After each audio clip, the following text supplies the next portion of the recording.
पल न्यूज के news room से मैं हूं आपके साथ नदीम अकरम।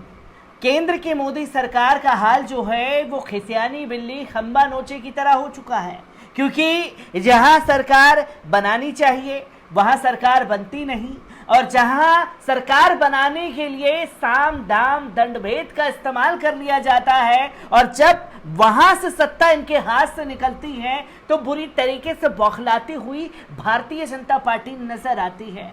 जिस तरह से तमिलनाडु को जीतने के लिए, बंगाल को जीतने के लिए, केरल को जीतने के लिए तमाम हथकंडे केंद्र की मोदी सरकार द्वारा अपनाए गए, वो जमीनी स्तर पर धाराशाही हो गए, और जब धाराशाही हो गए तो अब नए नए तरीके से जहां सरकार चल रही है उस सरकार को गिराने का काम किया जा रहा है। हालांकि जिस तरीके से इन्होंने सरकार बनाई उसका शिवसेना ने पलटवार किया, तो अब ये चीज उन्हें रास नहीं आ रही है और महाराष्ट्र की सरकार को गिराने के लिए हर हथकंडा अपनाने की कोशिश कर रही है।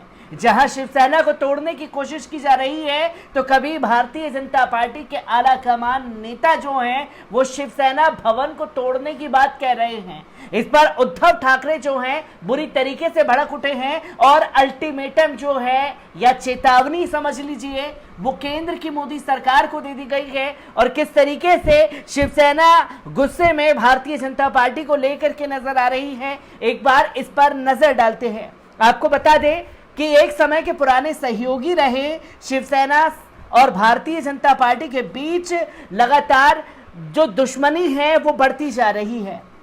शिवसेना ने अब बीजेपी को चेतावनी देते हुए कहा है कि महाराष्ट्र में बीजेपी जिस तरीके का व्यवहार कर रही है उस वजह से उनका अंत नजदीक है। पार्टी ने राज्य में बीजेपी के एक विधायक एमएलसी प्रसाद लाड की रविवार को एक समारोह में की गई कथित टिप्पणी पर गहरी नाराजगी व्यक्त की है, जिसमें मुंबई में शिवसेना भवन को तोड़ने की बात कही जा रही थी। भारतीय जनता पार्टी के नेता जो हैं वो शिवसेना भवन को तोड़ने की बात कह रहे थे। भवन को तोड़ने की बात जब सामने आई तो इस पर पूरी तरीके से कड़ी प्रतिक्रिया खासतौर पर उद्धव ठाकरे के जरिए दी गई है। पार्टी ने अपने मुखपत्र सामना के संपादकीय में लिखा है, शिवसेना भवन की ओर जिसने भी टेढ़ी नजर देखा है उनके नेता और उनकी पार्टी वर्ली के गटर में बहते हुए दिखाई दिए हैं। संपादकीय में लिखा गया है कि कुछ लोग शिवसेना को लेकर ऐसी बातें इसलिए कर रहे हैं क्योंकि शिवसेना भवन पर बाला साहेब ठाकरे और छत्रपति शिवाजी महाराज की मूर्तियां लगी हैं और उनका भगवा ध्वज लहरा रहा है, जिससे उन्हें परेशानी होती है।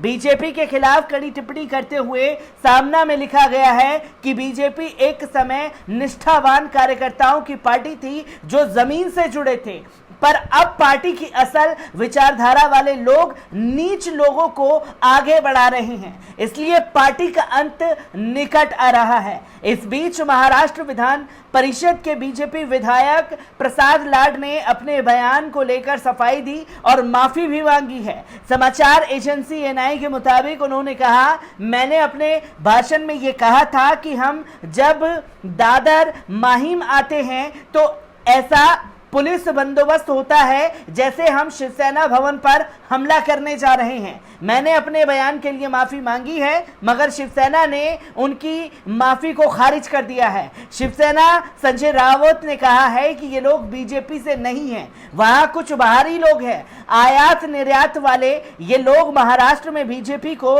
ले डूबेंगे, हम इस माफी को स्वीकार नहीं करते हैं। रविवार को महाराष्ट्र के मुख्यमंत्री उद्धव ठाकरे ने बिना बीजेपी का नाम लिए ऐसे बयानों के खिलाफ चेतावनी दे दी थी।